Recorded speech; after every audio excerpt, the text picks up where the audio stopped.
You're listening to an Airwave Media podcast. Recorded in Chicago, Illinois, with your hosts, Ken, Matt, Neal, and Jeff. This is Triviality.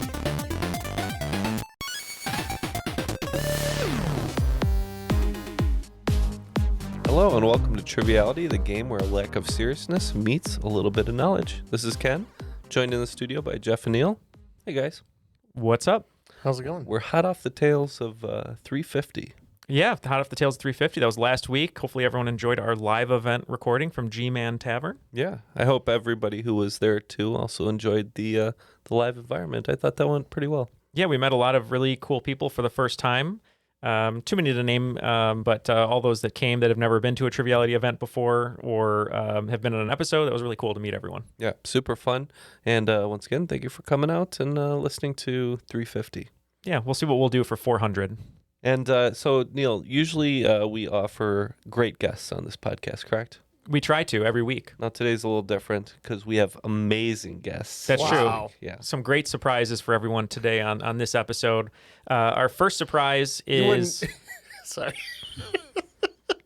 I know I wouldn't do Taylor Cook like that, but... No, I was going to say, I agree. They are amazing guests, but Serious Ken has his glasses on over there, and he's sipping his coffee, and he's very relaxed sounding, and so I just didn't know where the enthusiasm was. I took a nap before I came, okay. so yeah. I passed out hard on accident, and it went about half an hour longer than I anticipated. So those at home can't see all the sleep just dripping from Ken's eyes, but yeah, we have some very special surprise guests for you today. Our first surprise is someone who basically sees almost every game that is released on Triviality. If you're a host, you probably have interacted with him before, and we are so grateful for him not only being a moderator on our Discord channel, but also basically a moderator on all the games that are put in front of us. And yeah, coming to us from Massachusetts, the King Playtester himself, Oakland 5 supporter on Patreon, Louie DeRoxas. How are you, Louie? great. I am doing well. Great, quite the intro. I really appreciate it. Oh, you're welcome. Well, it's always special when we get to hang out with you, but it's just super special today. We haven't seen you in a long time, and you get to be a player today. You don't have to worry about play testing or anything, and you get to see these questions live. So remind people at home a little bit about yourself, and we're happy to have you here. Yeah, no, definitely. So my name's Louie. I am from Massachusetts, originally Vermont. I've been on the show on a Patreon bonus. I've hosted one episode. I was on the community special, but I've never actually been a player for like the general feed. So this will be a first for me. So, Nice. Should be fun. Yeah, so I'm definitely excited. I think besides you guys, I've had over like 40 mentions on the podcast. I am keeping count. I have a whole Spotify playlist. I got a Spotify playlist that has all the ones where I'm like mentioned by name. So like those always rank really high for me. So, That's but awesome. so that's probably over 40 times I've been mentioned. And I've even told you guys, if I'm being mentioned too much, just cut me out, but it's going to be tough cutting me out of this one. So Well, you're basically, for Seinfeld fans, you're the equivalent of Ruthie Cohen, the cashier at Monk's, who's on the most episodes other than the main four. So that's what you're becoming. And now you're going to have to ride a horse and not give us a $20 bill back at some point. But yeah, no, thank you for being here. Thank you for being a Patreon supporter and all that you do in the Discord and everyone else who helps out Louie playtest games. We cannot thank you enough for all of your help. But speaking of games today, Louie did definitely not read this game because our host couldn't give him the game because otherwise it wouldn't be a surprise to him. So we'd love to introduce someone who's been on the show before, hosting several times. We'll have to get her on as a guest pretty soon. Coming to us from St. Petersburg, Florida, a Rules Guy impersonator on Patreon, Anne Putnam. How are you, Anne? Ahoy, hoy. I'm back, you guys. I've missed you so much. Back with a vengeance. So remind folks at home about yourself and tell us what you've been up to. Well, I feel like I haven't seen you guys in over a year because I mean, since the last time I've been on, Neal's married. Mm-hmm. Both, I mean, Ken, Jeff, and I all went to Japan, not together, and I take that personally. I got engaged like 3 days ago. So that's congrats. Oh, congrats. Gosh, and I mean, I got a new job. Like we've a lot has happened since the last I've seen you all, and I assume Matt moved again.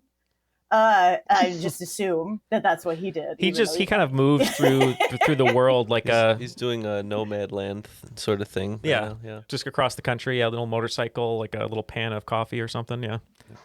Can't wait Yeah, for it Matt's big pooping scene. Got his knapsack tied to a stick. Am I on the right? His Matt stick.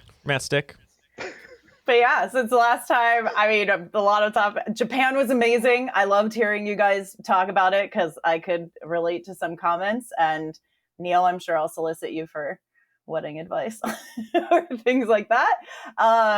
But yeah, I'm still down here in St. Petersburg, Florida, and still a local trivia host. And I am super, super excited about this game and very happy to finally meet the great and powerful Louie in person. This is a big deal. It's a lot of hype. What a jam. I'm going to let everyone down. I will let everyone down. I do not retain all the info I get from playtesting. So, well, what a jam-packed episode we have today. We have the special moment of you getting engaged, and we have Louie here for the first time as a regular contestant. It's going to be a great one today, I think. Let's pick teams before we start. So, Ken, you wanted to partner with me, but we kind of based our name off of Jeff, who is going to be partnering with Louie today. So, Louie, what team name did you choose? Because Jeff and I both play Magic, a little bit of Commander, some EDH, we chose Mana Dorks. We did have a lot of choices here. You know, there's Cyclonic Gifts, Rhystic Students, Sensei's Dividing Bottoms, but I think Mana Dorks. I think Mana Dorks is probably the best all-around team name for us. So knowing you guys were going to do a magic pun, we decided to do a classic magic pun as well, and we're going to be Urtai Wizard Inept. I don't know what that means, but I'll just go along with it. Let's go to the rules where Mr. Garfield, I think it is, Jeff, who created Magic, he's going to read the rules for us. The rules of the game are simple. 20 questions split into 2 rounds worth 10 points apiece. At halftime, there'll be a special swing round designed by this week's host. After regulation, players will enter the final round with the points that they've accumulated and will have a chance to wager 0 to 30 points on 5 categorized questions. At the end of the game, someone will be named the cream of the crop. I am the cream. Yeah. The cream of the crop. Wow. Yeah. Dr. Richard Garfield. Doesn't get name dropped a lot, but No. there it is. Hates Mondays, loves Magic. So shall we dig right in? Yeah, let's do it. I know, and it's a special themed game. If you want to explain that real quick, and we'll get going.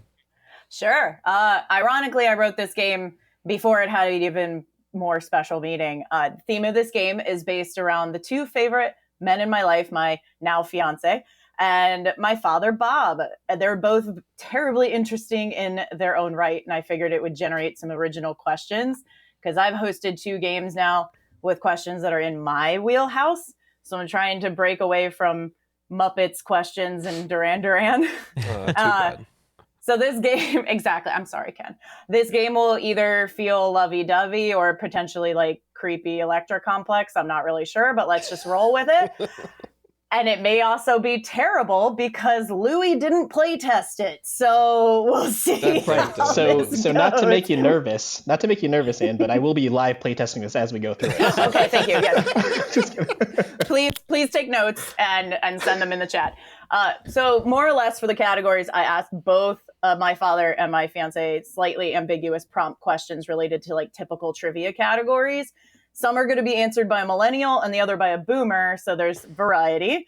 It won't always be obvious who answered the question. So if you need an extra hint, you can always ask me, or we can just have the mystery to make it more fun. Okay. And that's the theme. So if you're ready, I can roll into question round 1. Let's do it. All right. Number 1, the category is going to be, is there any band or artist that would put out new music that you would be inclined to purchase? Your music question. Claudio Sanchez, the frontman of what band, created a series of science fiction comic books and novels where each chapter is also represented by one of the band's albums. These comics focus on the fictional conflict of the Armory War. Me and Neal are locked in independently. Do you have any idea, Jeff? I feel like I've heard this. I feel like I've heard it also. It's like I know what Gerard Way does, Umbrella Academy. So there's definitely some kind of thing with frontmen of bands and doing comic books. But Claudio Sanchez isn't ringing a bell for me. August Burns Red. Perfect. Love it. Let's do it. So I don't know anything about that band. The emo kid in question has quite large hair, correct? Ding, ding, ding, ding, ding, ding, ding, ding, ding, ding. Yes, he does. We're going to go with Coheed really? and Cambria. Oh. Coheed and Cambria is your answer. And that was my dad. No, I'm just kidding. That was not my dad. My dad would enjoy them, though, if he knew how to work any sort of music playing thing. Welcome home, Neal. I think they're on vinyl. I'm sure. Yeah, that's a very good point. All right. Well done, guys. I feel like Ken and Neal knew that within 2 seconds. Yeah. Mhm. Your next question. What is a novel that you have read more than once? Your literature question. What 1966 Hugo Award-winning novel has 5 sequels written by the original author and over a dozen additional novels written by his son? The names of the planets from this novel have been adopted into real-life feature nomenclature on Saturn's moon Titan, and the novel has been called the first planetary ecology novel on a grand scale. We're locked in. I don't know. My clue into this, I think, is that his son carried it on, which I believe is the Dune series. Yeah, that sounds about right, especially since Ken knew it so fast. I know things. Yep. He could have locked in with 2001. You like Dune. I do like Dune, but, I know other things. Or I think so we're I'm Dune. good. I'm good with Dune. Are you sure? Dune's good. Yeah. All right. Yeah, we said Dune. The book centers around metaphors for resource scarcity due to overpopulation in relation to the ecology. So that is Dune. Dune is your answer. Shai Hulud. Is it the Yeah. Allspice, or am I thinking of the Allspark from from Transformers? Mixing a couple things. Yeah, Yeah. it's just spice. Just Spice. Okay. Protect the Allspark. Melange. And much Your like Dune, third this episode is directed by Denis Villeneuve. Mm-hmm. We just need more sand. Oh, And, Is that why we're our guest all in, today like- is Timothy Chalamet. we're all very yellow. Is that why? There's a filter on this Our entire friend podcast. Brian did the call correction on this episode. Mm-hmm. Number 3. You have an open menu. What drink do you order? Your food and drink question. Due to a childhood bout of hepatitis A, Bob has never been a big drinker. But if he were forced to partake in a pub trivia setting, his go-to would be what type of lager that originated in the Czech Republic and is the flagship style for Stella Artois, Heineken, and Pacifico. That's what I wrote down. All right. I think meal. Meal. I am a meal. Meal is me and Neil. Yeah. Neil, not you're a just snack. I don't know. Full meal. Well, thank you. Meal the meal. It's about time we brought meal back. Meal. Yeah, that started because we went to a restaurant as a friend group, and I wasn't getting my food, and I was like, "Do you have an order for Neil?" And she said, "Oh, meal. Yes, we have Meal's order right here." Wow. Anyways, Yeah. I believe forgot Neil and I will lock in.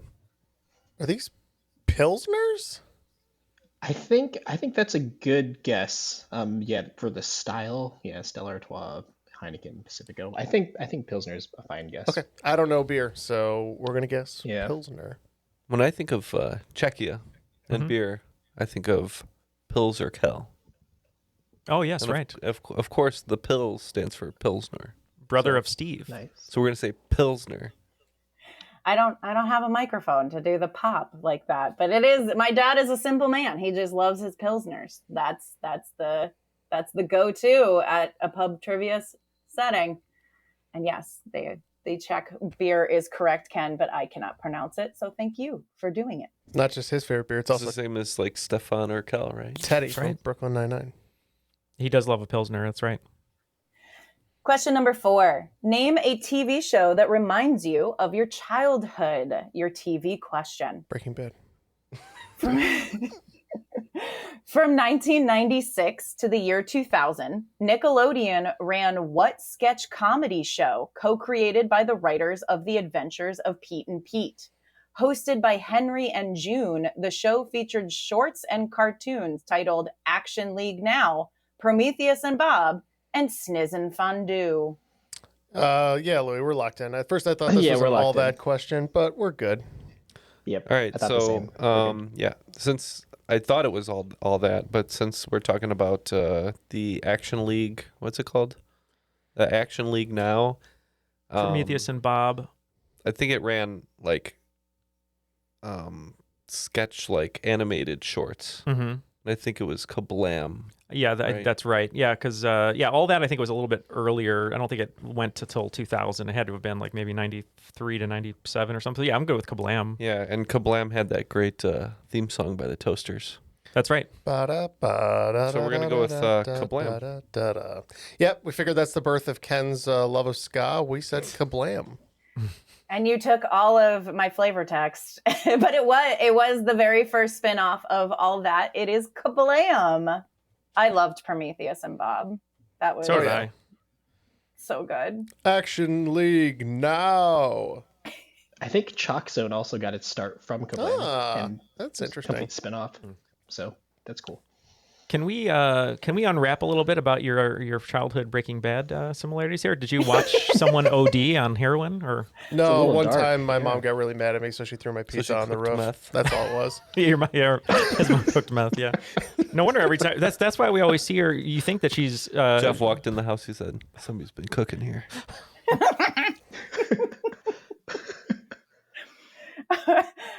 All right.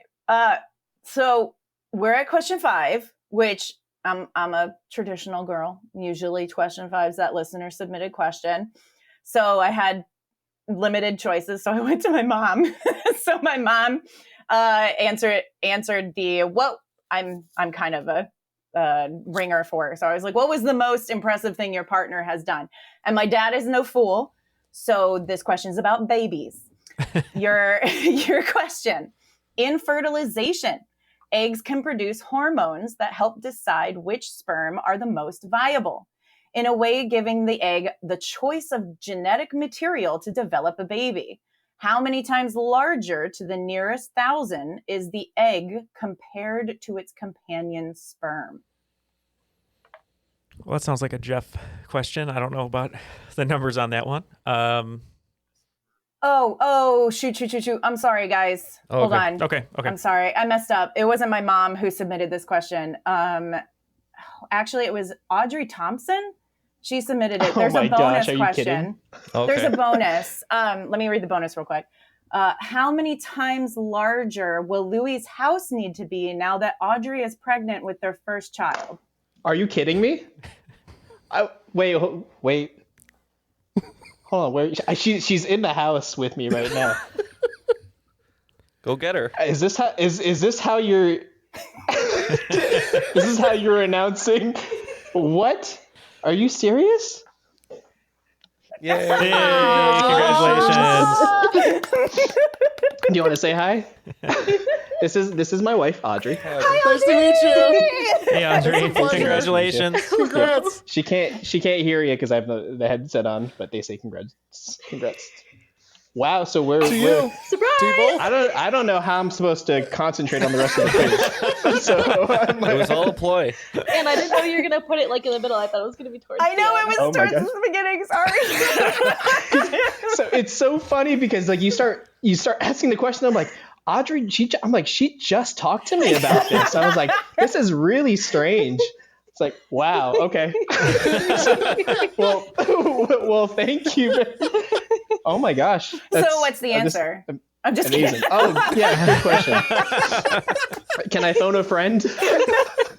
Not a real question, but Oh my gosh. I mean but it is 10 million times in case you're curious. Yeah, it's a little. 10 million times. I was gonna be a million short at least. I said there was going to be some Oh my surprises gosh. at the top of the episode. So there you go. And yeah, Audrey reached Oh, out wow. and told us she wanted to do this. We thought it would be so much fun. And thank you to Anne for helping play along and devise that with us. Yeah. Well, if my you need gosh. a couple minutes, Louie, we're thank No, you. I think we're good. I think we're okay to keep going, but I will be on like another level right now. So it's just Thank It's you to amazing. Audrey for letting us be a part of that. That was Yes, amazing. I'm shocked. they say thank you. So Yes, Thank you. Thank Thank you. Thank you. All right. oh my gosh. Sorry, man. It was man. brilliant. It was a brilliant idea. She knows you're a fan. Yeah, I was like, wow. I was like, man, how do you know Anne? How do you know the guys? I have so many questions.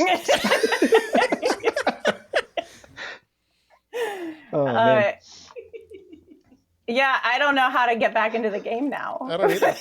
Let's go right into it. Start with question 5. Yeah. All right. Louis has real so many question questions, five. but not as many as you do because we still have about 25, 30. So we're excited. Oh my gosh. Congrats, man. Congrats. Thank you so much. Now you get to be amped for the rest of the game. You have done so much, I think, to support us that it would be grossly unfair to have not helped in that surprise. So thank you. No. Thank you guys so much. This is very special. So, And no, it's definitely recorded appreciate it. forever. Yeah, now you'll have to have this as your top one on Spotify. Yeah, this is your pinned, Yeah, your number one pinned podcast. Yep, we're just gonna play this for the baby over and over again. It's Get them downloads. Amazing. Hi, Ken McNeil. Ken McNeil. Oh my God. We'll put it on the list. We'll see. The real question 5, nothing to do. I didn't ask anybody. I didn't ask anybody. Number 5, what is a movie you can or have watched over and over? Your film question. AFI's 100 Years, 100 Movie Quotes list was first revealed in 2005. A jury of 1,500 film artists and critics made the list. It would probably be a bit different today, potentially ousting some of what movie's 6 quotes that landed on the list at numbers 5, 20, 28, 32, 43, and 67. This movie has the most of any film on the list, with Gone with the Wind and Wizard of Oz coming in second with 3 quotes each. I do have a hint if you need it. I don't know how much it will help. Yeah, I don't have any big clues into this. I think, quotable movies. There's a lot that stand out, but I don't know if there's something comes to you immediately. So I don't know if it has 6, but I definitely feel like, and I'm guessing the hint is that one of these is really misquoted. But Casablanca's got a handful of them.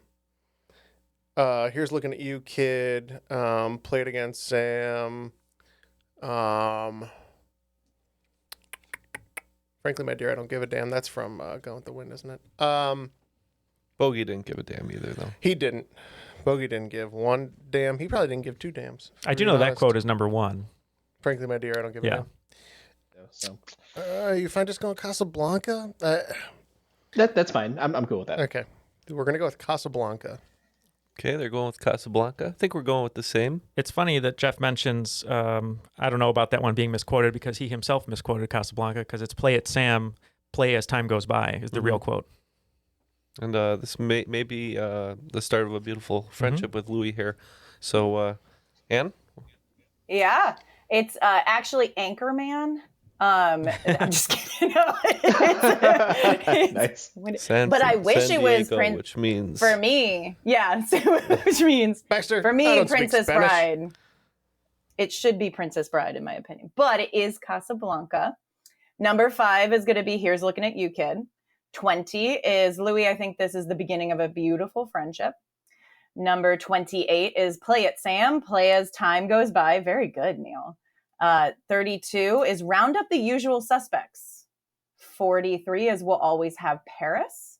And 67 is All of the Gin Joints in all of the towns and all of the world.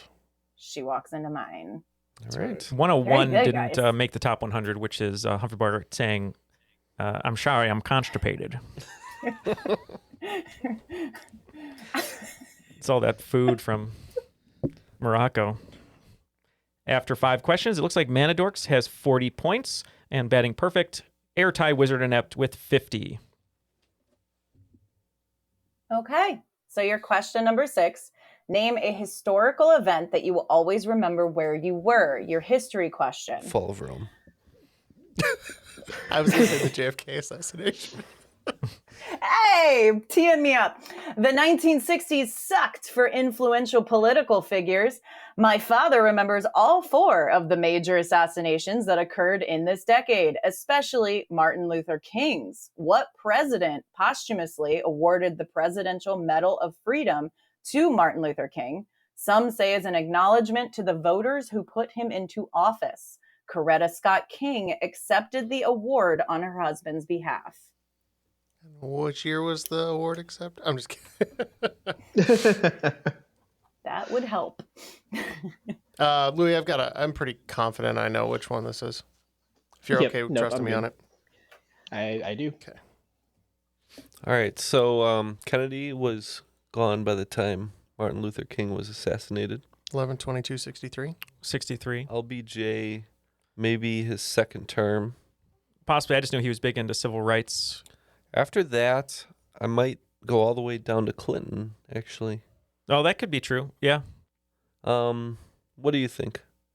Clinton's a really good answer. Yeah, initially I believe was thinking... the Civil Rights Act was passed under LBJ.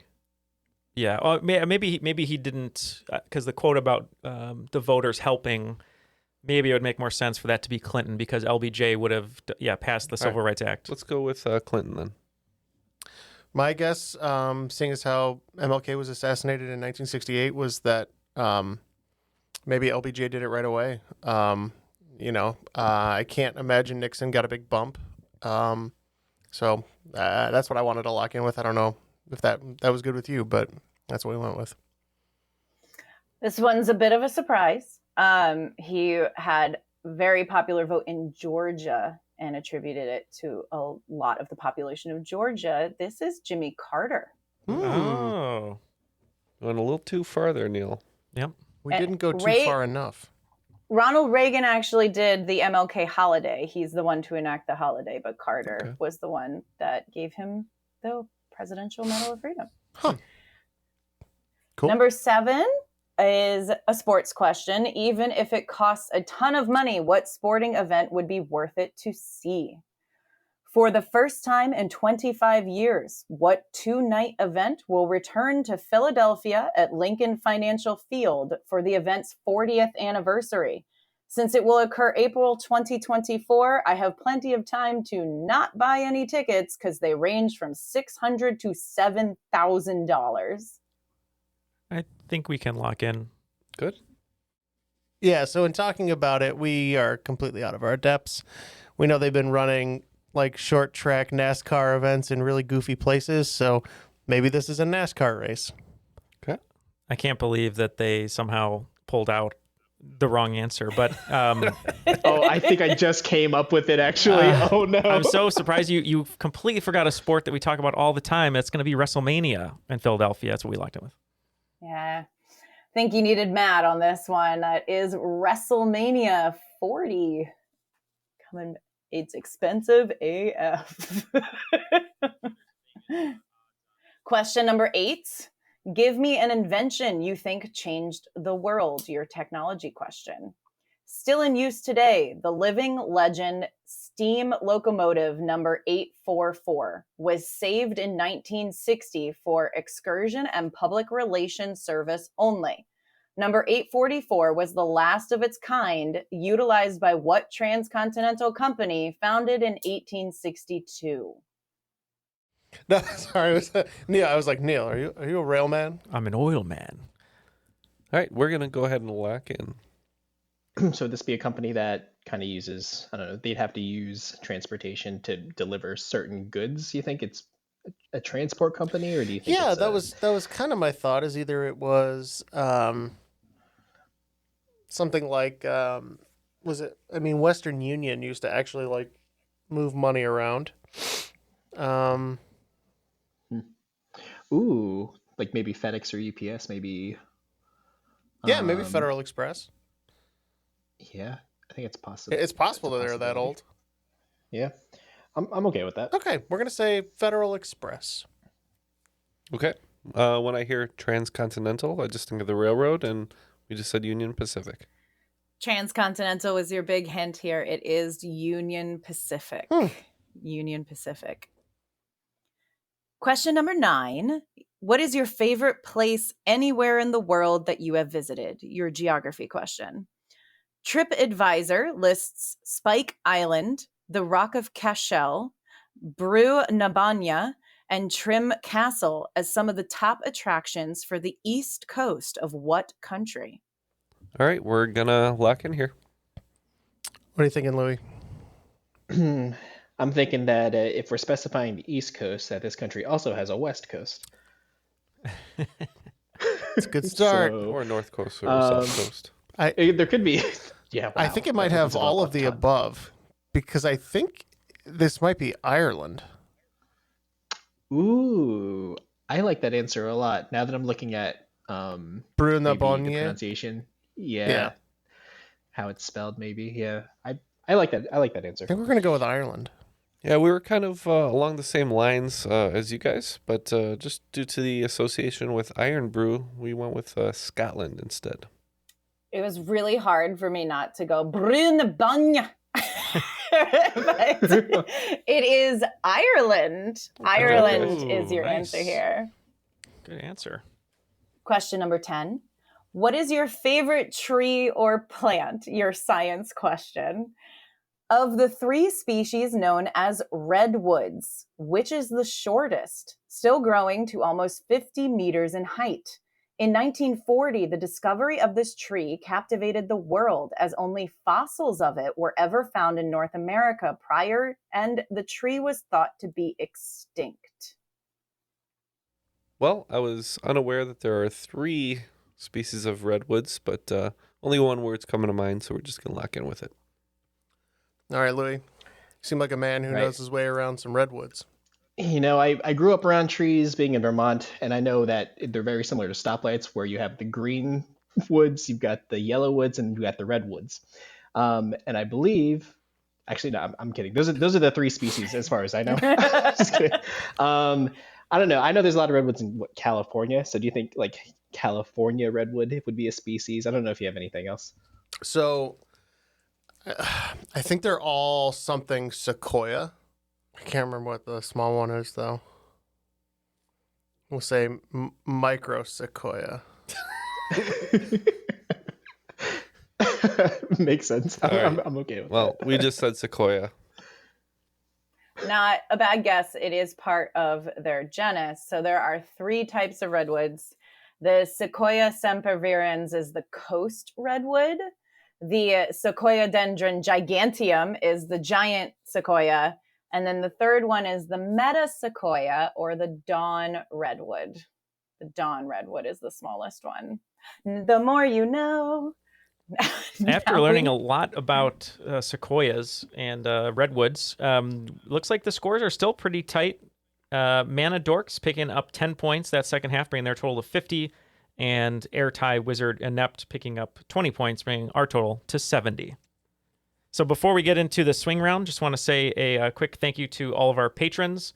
If you are listening to this as not a patron right now, just a reminder that every month we are doing extra bonus episodes of straight trivia, 10 questions from each of us. So that's one bonus Patreon episode every week. So 1 week it'll be Ken, 1 it'll be Jeff, Matt, myself, and then you'll get your crop drop. So that's 4 episodes every month on Patreon exclusively, an extra 30 questions plus the crop drop. So if you'd like to join all the folks that help support the show that helped make that happen, as well as get all of your episodes early and ad-free, the newest episodes that is, you can go to patreon.com/trivialitypodcast.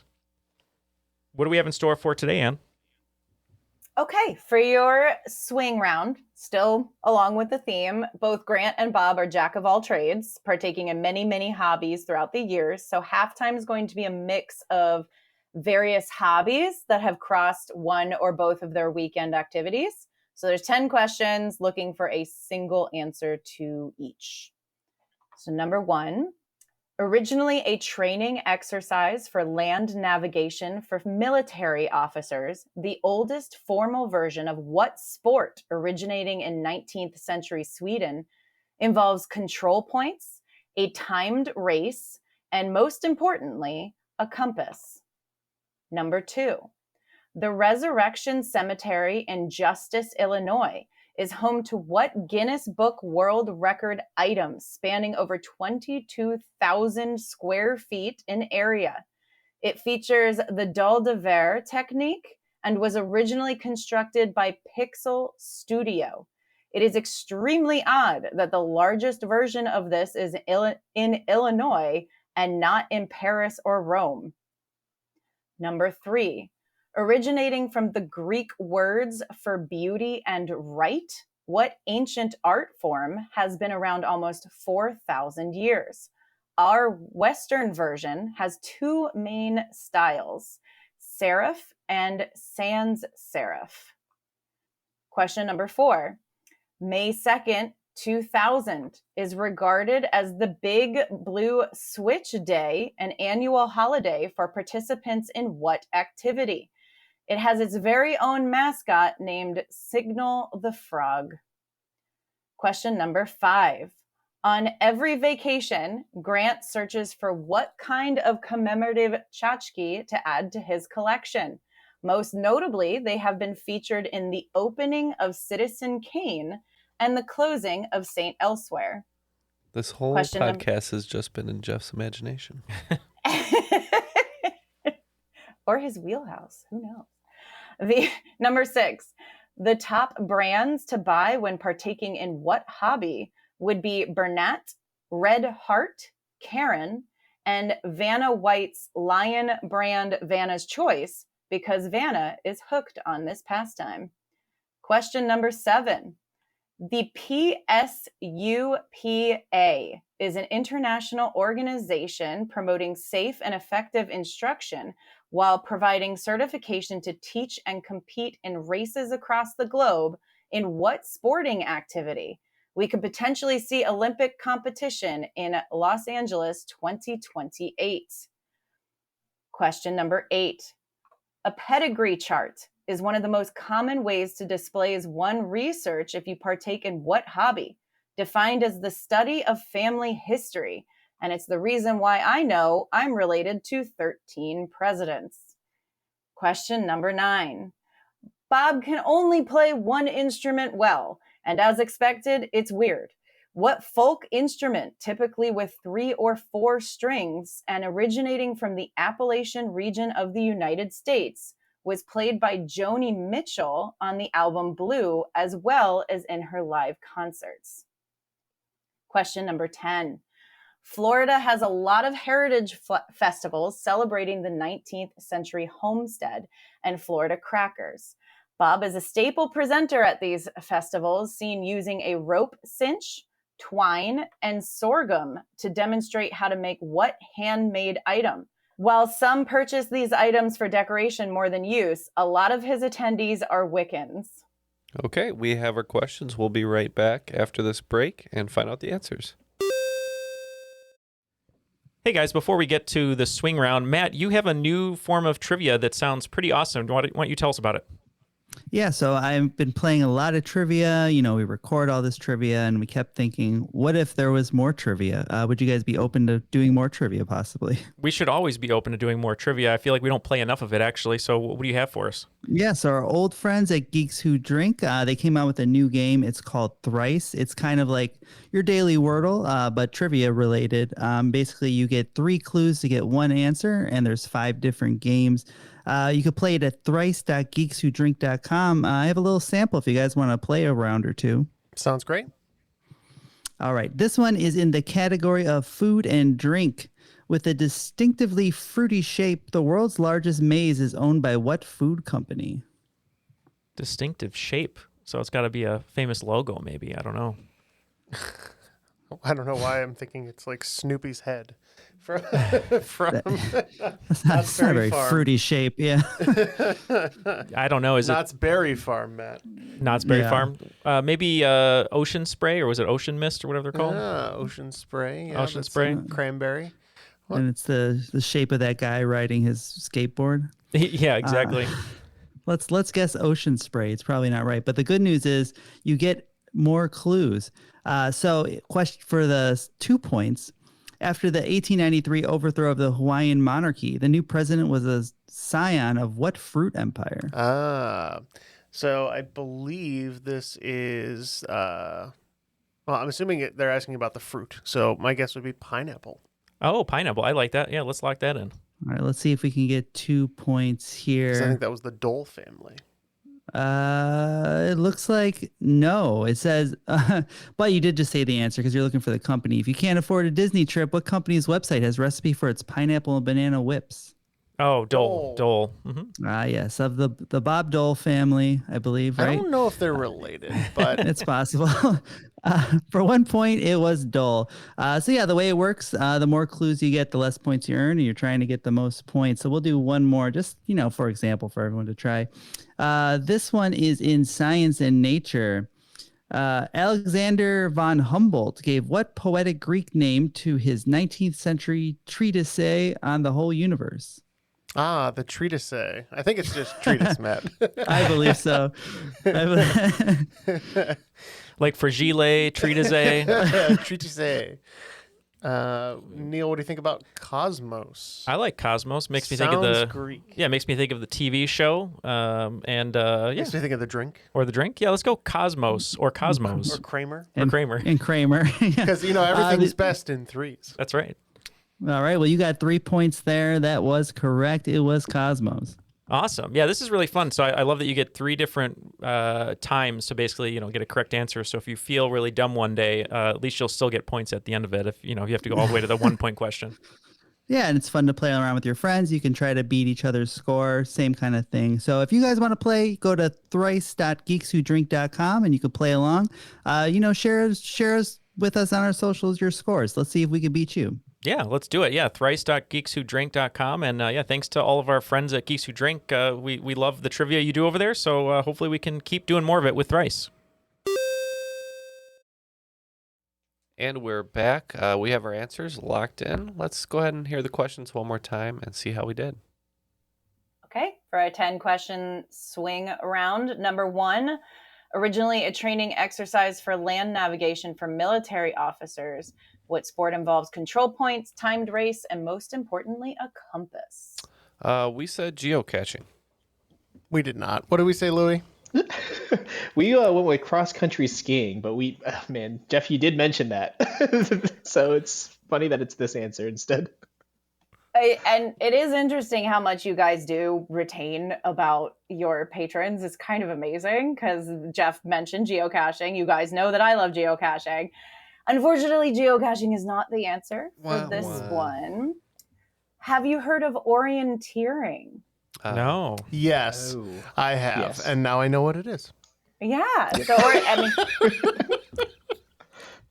orient the map to find out where you're going. My dad is actually the president of the Florida chapter of orienteering for the last 30 years. He invented the sport in the state because we're a very flat state and it's kind of boring to do in Florida, but darn it, he's done it for 30 years. More threat of alligator attack than other states, though. Exactly. So Very true. And snakes. And snakes. And bath salts. Yep, all everywhere. Question number 2. The Resurrection Cemetery in Justice, Illinois features the largest of this Guinness Book World Record item at 22,000 square feet. It's kind of odd that this is in Illinois and not in Paris or Rome.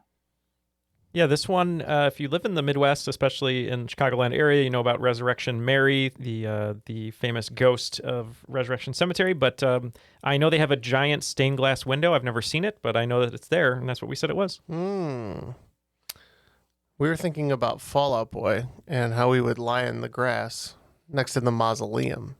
So that's what we said. We said mausoleum. I'm so glad you made that joke because I was going to do it. So Resurrection Cemetery in Justice, Illinois has a giant mausoleum, and the entire first floor of that mausoleum is 22,000 square feet, and it is all stained glass. And that is Grant's number 1 hobby that takes up half my house. Mausoleums? So, yeah, mausoleums. He builds them with his brain. You are the friction in my jeans, Jeff, though. Just waiting for that one. That's not messed up. Question number 3. Greek words for beauty and right. Our Western version has 2 main styles, serif and sans serif. We said calligraphy. Yep, and we also said calligraphy. Calligraphy is correct. This is my father's go-to wedding present. He just does calligraphy certificates. They're very cool. Number 4, May 2nd, 2000 is regarded as the Big Blue Switch Day, an annual holiday for participants in what activity with its very own mascot named Signal the Frog? Just took a stab on this one from my experience working with theater actors. We thought this is the only type of radio they enjoy. We said ham radio. Oh, that's an interesting guess. We said that if you have a signal frog, maybe you're, at a traffic stop. We said jaywalking. Nice. Yeah, the big blue switch is in NASA when they flipped the signal on for GPS. Oh. This is geocaching. Oh. This is geocaching. Makes an appearance. And real quick, the way that Grant proposed was a 10-hour geocache of where he took us to all different locations that we've had throughout our relationship until the final where he hid the ring. So it was cute. That's awesome. It was a long thing. Was he with you, or was he in the final box and you popped it open and he was there? He was. I had to dig him up from underground. Just this little straw poking out of the ground so he could breathe. Was the ring in the geocache? No, he had it on him, but the clue led. Yeah, all that. Just in case. Could you imagine if someone else got there first? It's like, whoa. Could have been bad. But yeah, I know I've bonded with other geocachers on the podcast, so hopefully they'll find that cool. That's very cool. Question number 5. On every vacation, Grant searches for what kind of tchotchke? We said snow globe. Yeah, good luck. I ran all around Japan to try and find one of these freaking things because my brother also collects snow globes. Really? That's cool. I thought this was an odd hobby, but yes, it is. It is the thing that drops and shatters on the ground out of Citizen Kane's hand. That's going to be a snow globe. Question number 6. The top brands to buy when partaking in what hobby includes Vanna White's Lion brand Vanna's Choice, because she's hooked on this pastime. Yeah, a lot of listeners who are maybe over 80 or so like to call our show this. But I just know from social media, we said it's a good yarn. So we said yarn. I thought Vanna was hooked on phonics, but Louie corrected me. What is Vanna's hobby? I knew she was hooked on crocheting, but I know like her yarn can also be used for knitting and stuff. It was either that or fishing with the hook clue. Yeah, with hooked, we definitely went crochet. Crochet, yep. I tried to throw in the hook there to hope that you would put crochet. I would have accepted knitting, and I will leave it up to you gentlemen to decide if you're going to accept yarn. I don't think we can. We didn't accept mausoleum earlier, so. That's because it was incorrect. So was yarn, because yarn is not a hobby. Yeah, but there's a follow-up. Oh, I didn't see the word hobby. I just know they sell Vanna White yarn, Vanna's Choice yarn. Whatever. Okay, fine. If we can know everything about the question and get it wrong, that's fine. We'll remember it for later. We never forget. Airtie Wizard and Neps don't forget. You didn't know everything about the question because you missed the part where it says, in bold, what hobby? Okay. Well, that was a delightful yarn. Question number 7. The PSUPA is an international organization on what sporting activity we could potentially see the Olympic competition in 2028. We said paddleboarding. Interesting. So we ended up seeing an SU and an A in there, and we just kind of went with scuba. The Professional Stand-Up Paddle Boarding Association. Wow. And that is paddle boarding. Wow. See, we had to knock you down a peg because we're getting beaten otherwise. So, do you think the S is silent, so it's poopa, or is it, do you think the P is silent, or? Sounds like the sound you make to attract a cat. Psst, psst, psst, psst. Yeah. Tell your cat I said hey. Question 8. A pedigree chart is one of the most common ways to display one research, and it's how I know I'm related to 13 presidents. That is true. We just said ancestry. Yep, and we said something similar. We said ancestry or genealogy, and it's funny because I am also related to a president, just not of this country. So. Oh. I think I'm just related to every OG white man, really. And that checked Are they off the good ones? 13. The Adams are good ones, but then there's also the Bushes. So I kind of even out. Well, yeah, I was going to say if you just hit presidents who have family origins in Massachusetts, yeah. Yep. That's the majority. That's your list. I was looking for genealogy, but I personally think ancestry is an absolutely acceptable answer. All right. Question number 9. Bob can only play one instrument well, and it's weird. What folk instrument comes from the Appalachian region of the U.S. and was played by Joni Mitchell on the album Blue? We considered banjo. I'm not sure if that always has 4 strings, so we're going to go with mandolin, actually. Great guess. Ooh, yeah, that is interesting. So my wife is a music teacher, and we actually collect weird music instruments, and we have like 5 different stringed instruments on our wall right now, and none of them have 4 strings except for the ukulele. But we know that this is probably not a ukulele originating in the Appalachian region. We ended up going with banjo. Banjo is a good answer. This one's a little bit weirder. I don't know if either of you have heard of a dulcimer. Yes. Have heard of it, yes. Do not own one. Is it of the hammered variety? No, I don't think, because he like made all of them. He sounds like a very industrious man. He's a cool dude. Question number 10. Florida has a lot of heritage festivals that celebrate the 19th century homestead. Bob is out there using a rope, cinch, twine, and sorghum to demonstrate what handmade item? A lot of his attendees are Wiccans. Based on the Wiccan thing and the sorghum thing, we're going to say wreath. Because I know sorghum can be like a flower. And so maybe that's for like the snow on the wreath. Anyways. Or me after a visit to our friend Taylor. I think we were circling something similar, but altogether different. Louis, what did we lock in with? Yeah, we were thinking maybe with those ingredients, maybe these would be something like dream catchers, possibly. Great guesses on both of them. The rope cinch will tighten the sorghum, which almost looks like wheat, but its common name is broom corn. And he just makes like old school witchy looking brooms with like braided tops. So they're very popular for people that want them for decoration or for weekend Wiccan meetings, I guess. Those are the 2 things. After that great swing round, it looks like Mana Dorks picking up 20 points, bringing their total to 70, and Airtie Wizard Inept picking up 25 points, bringing our total to 95. Okay. So rolling into the second half, it will be the similar questions that I had in the first half. It's just the other person answered them.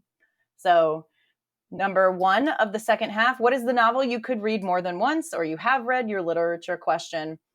Sex, Drugs, and Cocoa Puffs, a collection of 18 comedic essays on popular culture written in 2003, including subjects like Being Zach Morris, an analysis of Saved by the Bell, This is Emo, and Toby over Moby, How the Dixie Chicks Are the New Van Halen, was written by what columnist for Esquire, The New York Times, and ESPN.com?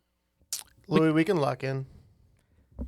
So they have a quick lock-in over here. This author has a book out right now that looks really cool about the 90s, just like a blanket 90s book. But I believe it's Chuck Klosterman. We agree. We said Chuck Klosterman. And the 90s is a fabulous book. I did the audiobook and I loved it. It's Chuck Klosterman. Question number 2. Even if it cost a ton of money, what sporting event would be worth it to see? Your sports question. On September 9th, 1965, what pitcher became the first southpaw to throw a perfect game, as well as the first to do it at night? Vin Scully was silent after the last strike for 38 seconds as radio listeners could hear the crowd roar. I think I have an idea on my baseball knowledge, Ken. I can lock in for us. Sounds good. So if it was Vin Scully, I'm guessing this was maybe a Dodgers pitcher. Okay, yeah, I'm good with that. Do you know any Dodgers pitchers? No. Yeah. Why would that come in handy? Yeah. Sandy Koufax a pitcher?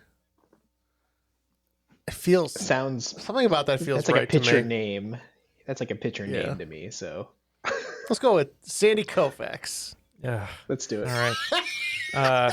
I think it's Sandy Koufax. He's probably the most famous Dodger pitcher. So yeah, that's what we locked in with. Nice. Sandy Koufax is correct. Good job, Jeff. Nice poll. Question number 3, have an open menu. What drink do you order? Your food and drink question. What spirit produced by distilling wine has popular brands including Corbel, Paul Mason, and Christian Brothers. It comes in traditional age grading systems and is also part of the Wisconsin State Cocktail. All right. Well, Neal, we know Paul Masson from the famous Orson Welles commercial. And how does it go? The French champagne. Ah. But I don't think champagne is distilled wine.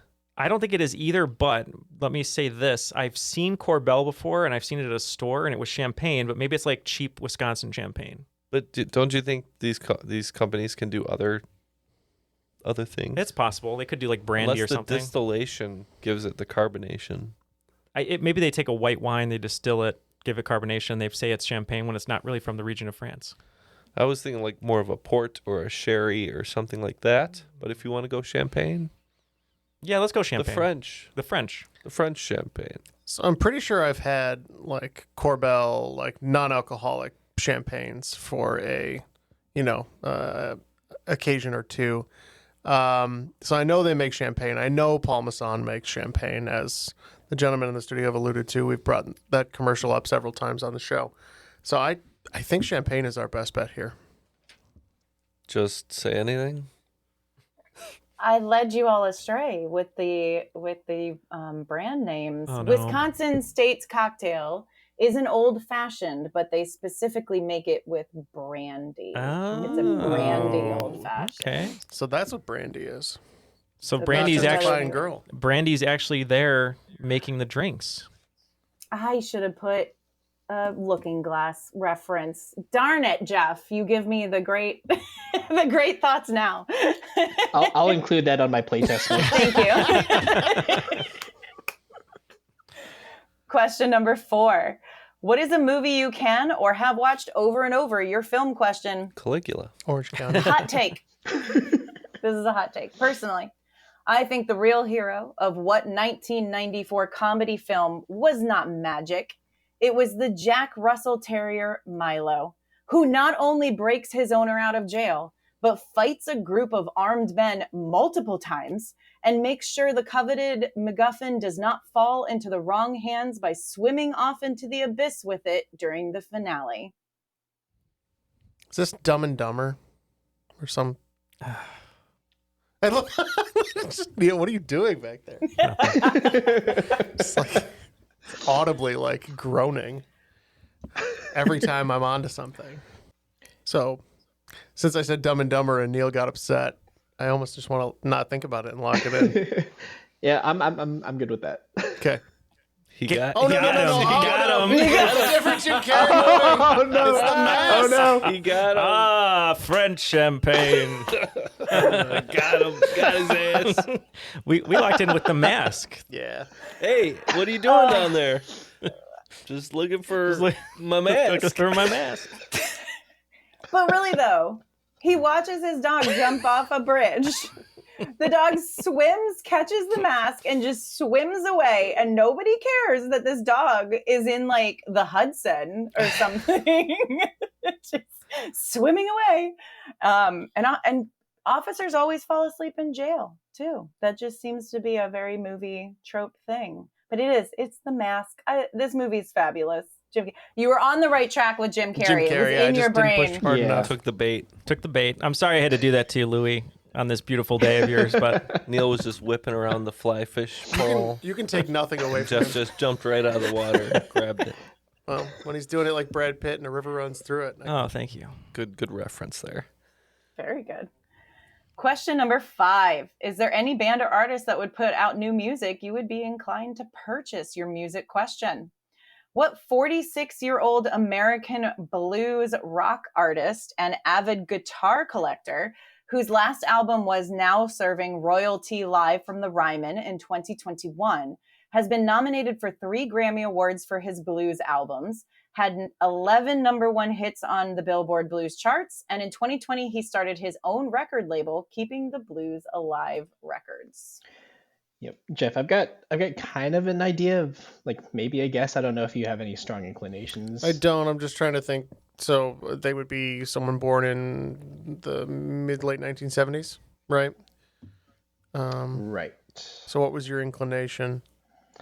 I don't know. I think the guitar collection kind of thing, and then multiple Grammys. I don't know. what flashed in my mind was John Mayer. At first, I know that he mixes with a couple different genres, and I know he's big into guitars, but I know he's not solely a blues artist. This would all be new info for me if this was all true, but he's kind of the only person I could really think of. I buy that. I totally buy that. He could be like 46. Definitely a blues rock artist. Yeah, John Mayer sounds like a reasonable guess. We're thinking about John Mayer. We were also thinking about Jack White, and we went with John Mayer, and we signed an NDA. This is my dad's one. So he went with Joe Bonamassa. Joe Bonamassa is a blues artist that's a little more unknown, I think, than John Mayer, but he's very good at guitar. Really, really good. We'll have to check him out. Never heard of him before, but speaking of checking things out, let's check out these scores. Manadork's picking up 20 points, bringing their total to 90, almost at 100, and Airtie, Wizard, Inept picking up 30, eclipsing 100 to 125. All right, in the home stretch. Question number 6. Name a historical event you will always remember where you were, your history question. In 2019, months before it was set to expire, and after years of funding disputes with Congress, the 9/11 Victim Compensation Fund was extended to 2092. What television host was a staunch advocate for the bill, publicly criticizing and testifying in front of Congress for years, often citing the hypocrisy of the phrase, never forget, in order to ensure the veterans received proper health support? I'm good to lock in on this, Jeff. Okay, sounds good. Okay, Louis is good. Jeff's good. Do we think this is Jon Stewart? I think so. That was what I wrote down. All right, I'd vote for him. Jon Stewart. Do we agree this is somebody who's too political for Apple TV? I definitely agree. Yep, Jon Stewart. I'd also vote for him. It's Jon Stewart. Jon Stewart is the correct answer. What'd they think they were getting? The star of Big Daddy. The supporting star of Big Daddy. I forgot about that. I didn't. I was trying to think of who's the new boyfriend, the old guy. Oh, those old balls. Oh, yeah. The old balls were the real star of that movie. Cool. On that note, question number 7. Name a TV show that reminds you of your childhood.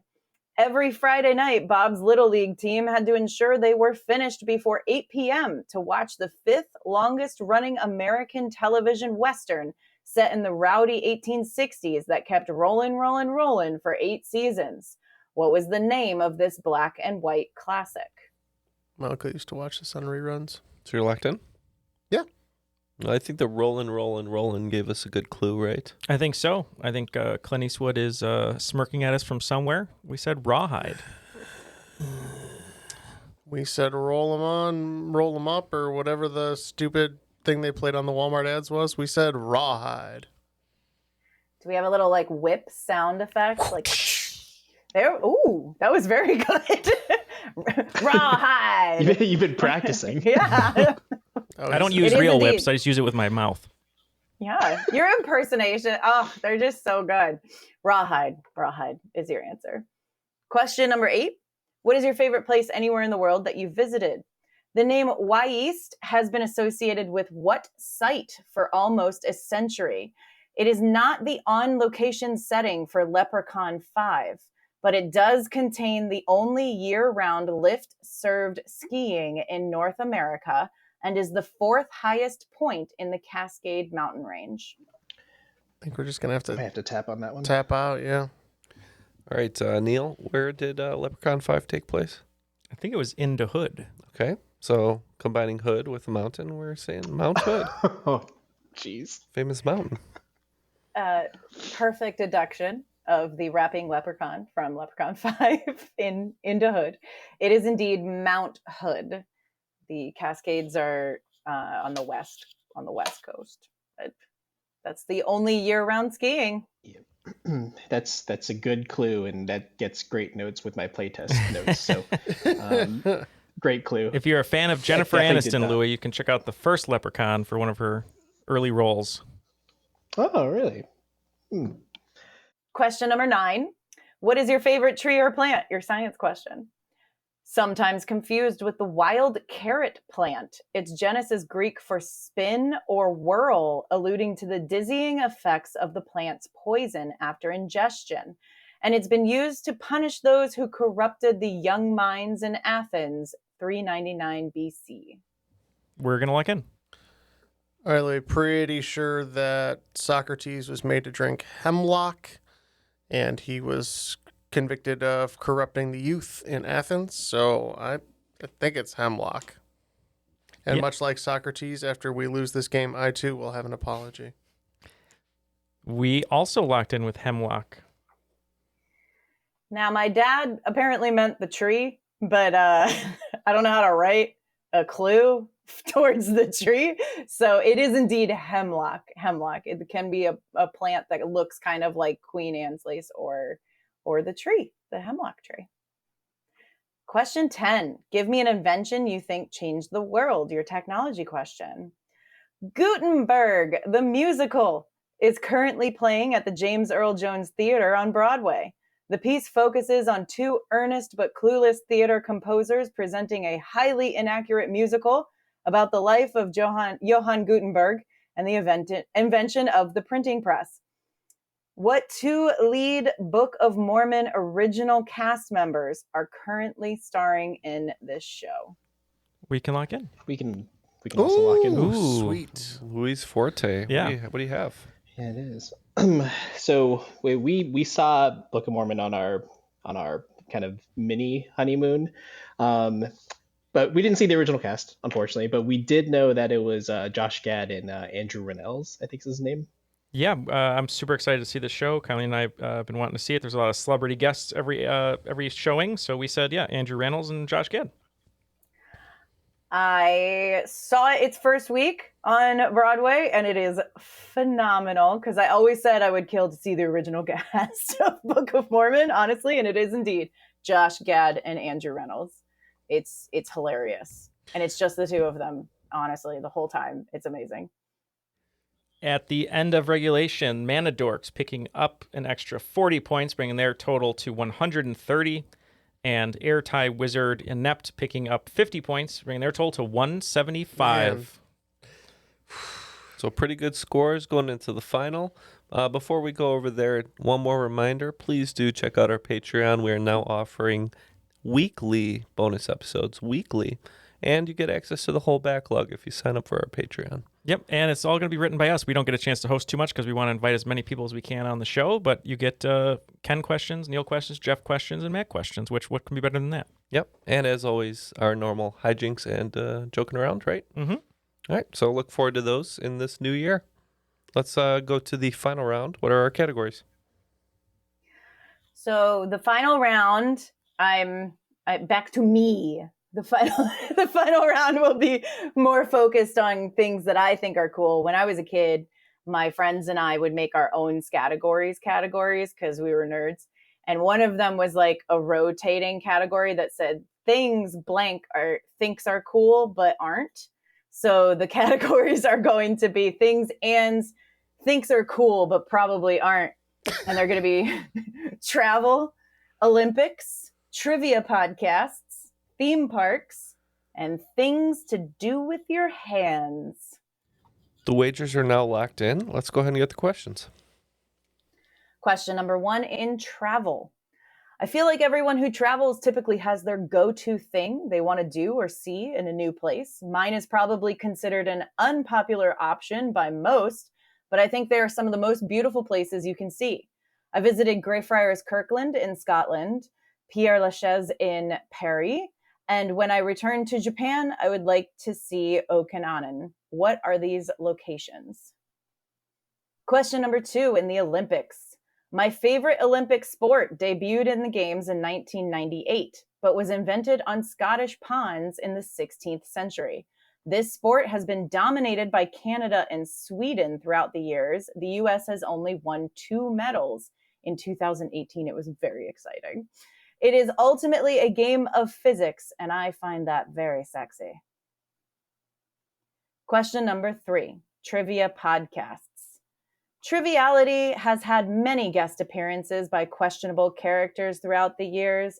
Ken McNeal, the most famous being Dutch Boy, in my opinion.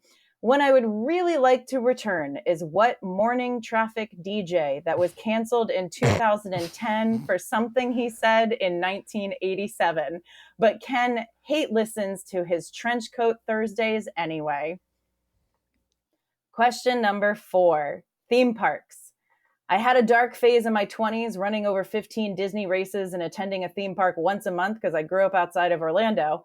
I believe theme park lovers have a wide range in favorite rides. Mine is rooted in nostalgia and a sick fascination.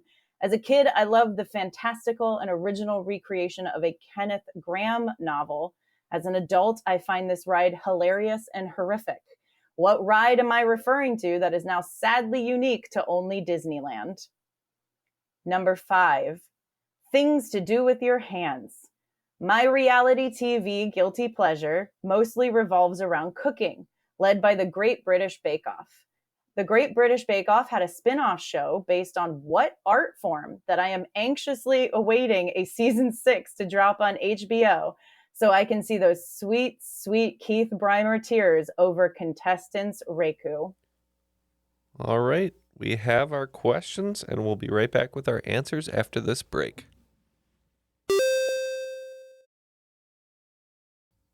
And we are back with our answers. Great questions from Anne today.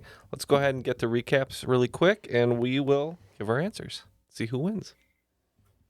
Your travel question. Visited Greyfriars Kirkland in Scotland, Père Lachaise in Paris, and when I returned to Japan, Okinawa, I would like to visit as well. What are these locations? Yep, we went 30 all the way down, and for this one we said cemetery. Yep, we had 30 on this one as well, and same idea. We said grave sites or cemeteries. They are cemeteries. Greyfriars Kirkland is the dog statue that you rub his little nose because he was waiting for his owner forever right outside of that cemetery. That's really sweet. Question number 2, in Olympics.